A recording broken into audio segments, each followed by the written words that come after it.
Hello, motorized bike community.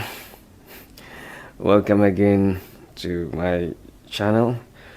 Um, Today we want to talk about something we want to discuss some maintenance issues.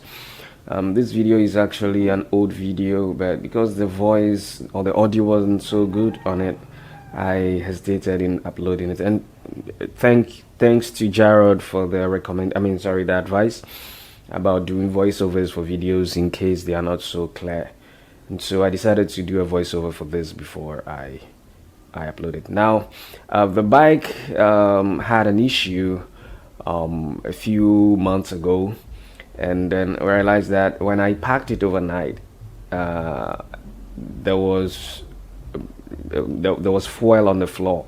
The foil was dripping on the floor, and so the following day when I took it out, I had a hard time starting it. A very hard time starting the bike. It wouldn't start. But what helped me was that there was some readings on the tachometer. There was RPM readings on the tachometer, which means that my ignition was okay, and so I had no problem with sparks or anything related to electrical side. But what was possibly the cause was the fuel aspect or the fuel side. Probably fuel wasn't getting into the engine or into the carburetor or something like that, which definitely means that it was carburetor side related. So today I'm about to do a thorough cleanup of the carburetor. In this case, I should use a carburetor cleaner, but I do not have one at my disposal, so I'm just going to use a tissue, just in case you also don't have a carburetor cleaner. So let's get to it. I wish I could record the full process, but I could not. Thank you. So let's get started.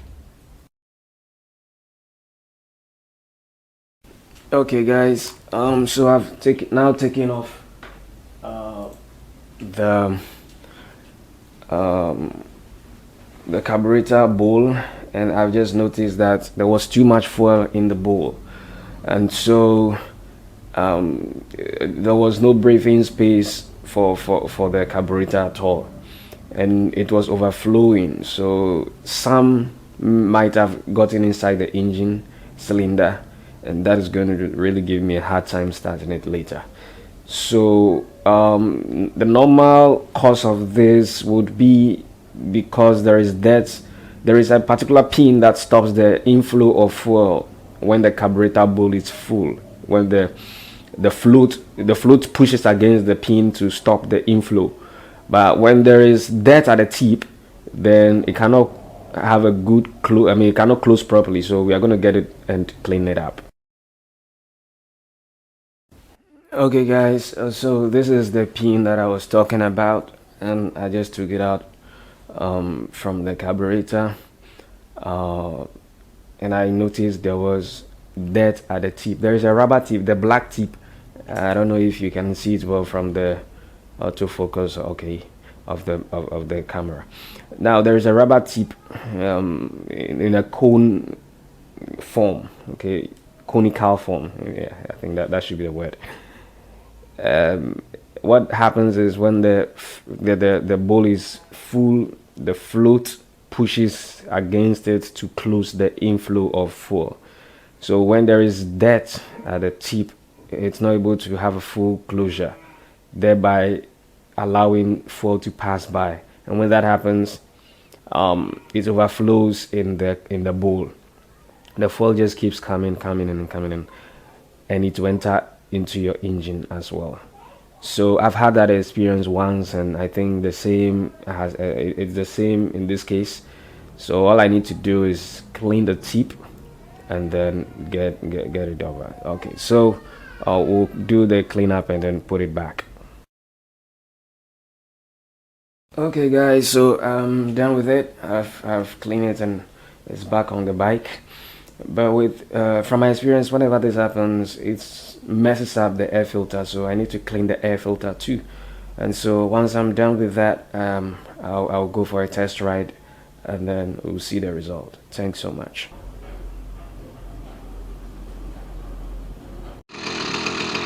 Yeah, so finally she's up and running again. But like I said, I was going to have a hard time starting it because the engine was flooded. All that fuel entered the engine, so I really had a hard time starting it. But finally, it's up and running. So I would say it's good to have a good tachometer in such an incident.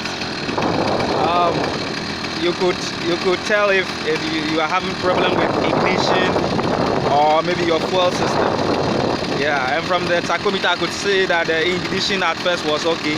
So definitely I knew it was a problem with my carburetor because there was oil all around it. And now I've been able to solve it. So the multifunctional meter is a really great addition to your bike. Yes, it helps you to quickly diagnose issues and know where to start from. Yeah, thanks so much for watching. And if this is your first time, please do not hesitate to subscribe, like this video, and I want to know your comment. I want to know your views on this. I have a question anyway. Why is it that you only get to know the problem with your engine on the first start of the following day? If there was a problem with the engine the previous day, you will not see it that very day. It's until after you've packed it, and then if you want to start it for the first time the following day, that's when you get to see the issue. I don't know. It baffles me. So if anybody has an idea of why that happens, I would like to know. Thanks so much, and see you next time. Bye bye.